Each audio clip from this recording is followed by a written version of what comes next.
Shenjat e Kiametit. 12. Shpërdorimi i amanetit, besës. Nga Ebu Hurejra, përcillet se i dërguari Allahut alayhis salam ka thënë: kur të humbas amaneti, prit Kiametin. Ebu Hurejra ka thënë: si humbet amaneti, o i dërguari Allahut? Tha: kur një çështje lihet në dorë të atij, i cili nuk është i aftë për të, prit Kiametin. I dërguari Allahut alayhis salam gjithashtu ka treguar se si amaneti hiqet prej zemrave, duke mos lënë gjë tjetër në to përveç gjurmëve të tij. Hudhaife ibn el Yamani ka thënë se i dërguari Allahut alayhis salam na tha dy fjalë, njërën prej tyre e kam parë dhe po pres të shoh edhe tjetrën. Ai na tha se amaneti zbret në thelbin e zemrës së njerëzve, pastaj mësohen prej Kuranit dhe mësohen prej Sunetit. Ai na foli gjithashtu për fshirjen dhe zhdukjen e amanetit duke thënë: një njeri fle gjumë dhe zemrës së tij rrëmbehet amaneti.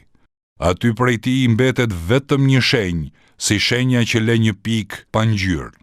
Pastaj njeriu fle sërish dhe i rrëmbehet amaneti dhe prej tij në të mbetet një shenjë, si shenja që le një kallo, si copa e prushit që rrokulliset mbi këmbën tënde që shkakton një flluck. Ti je pak si të ngritur, por në të s'ka asgjë. Njerëzit japin besën, por zor se gjen do kënd ta mbaj amanetin sa që thuhet: në fisin filan ka një njeri besnik. Ai sa për një njeri do të thuhet: sa i zgjuar, sa i mençur, sa i fortë. Mirë po në zemrën e këtij njeriu nuk ka besim as sa një grimz, qoftë edhe sa fara e melit. Unë kam kaluar një kohë kur nuk e kisha barë se kujt për jush ja jepja besën. Po të ishte musliman e kthente islami i tij, po të ishte i krishter ma sillte mbikëqyrësi i tij, ndërsa sot besën ja jap vetëm filanit dhe filanit. Në këtë hadith tregohet se amaneti ka për t'u larguar nga zemrat e njerëzve. Njeriu ka për t'u bërë i pabes pasi ishte besnik më parë. Kjo i ndodh dikujt që i ka ikur frika ndaj Allahut, dikujt që e ka dobësuar besimin e tij, dikujt që duke u shoqëruar me njerëz të pabes shndrohet në një njeri i tillë, sepse njeriu gjithmonë merr shembull prej shokut të tij. Shpërdorimi i amanetit vihet të re edhe në marrjen përsipër të çështjeve të njerëzve, si udhëheqjen, mëkëmsinë, gjykimin, postet e ndryshme tek njerëzit të paaftë, në zgjidhjen dhe përkujdesjen për to. Një gjendje e tillë çon në humbjen e të drejtave të njerëzve, në neglizhencë të interesave të tyre dhe në përhapjen e paknajsive dhe trazirave mes tyre. Nëse prisi i njerëzve shpërdoron amanetin, edhe njerëzit si ndjekës të prisit të tyre kanë për ta shpërdoruar atë. Prisat me nivel të kënaqshëm, padyshim që sjellin tek masat e gjëra një ngritje të kënaqshme të nivelit të tyre.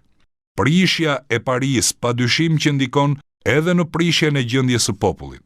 Dorëzimi i një çështje tek një person që nuk e meriton është një tregues i qartë që njerëzit nuk kujdesen për fenë e tyre. Ata ja dorëzojnë çështjet e tyre dikujt që nuk preokupohet për fenë e tij. Kjo ndodh atëherë kur kaplon ignoranca dhe kur fundoset dija. Për këtë arsye Imam Buhariu e ka paraqitur hadithin e mësipërm të Ebu Hurejres në kreun e dijes. Ibn Haxheri thot, renditja e këtij hadithi në kreun e dijes tregon se dorëzimi i çështjeve tek ata që nuk e meritojnë ndodh për shkak të kaplimit të ignorancës dhe fundosjes së diturisë. Kjo është edhe një prej shumë shenjave të Kiametit. I dërguari Allahut alayhis salam ka paralajmëruar se kanë për të ardhur vite të mashtrimit, ku çdo gjë është e mbrapsht. Përgënjeshtrohet i sinqerti dhe besohet gënjeshtari, besniku konsiderohet i pabes dhe i pabesi konsiderohet besnik. Këto do t'i përmendim kur të flasim rreth ngritjes në pozitë të njerëzve të ulët, e cila është një prej shenjave të Kiametit.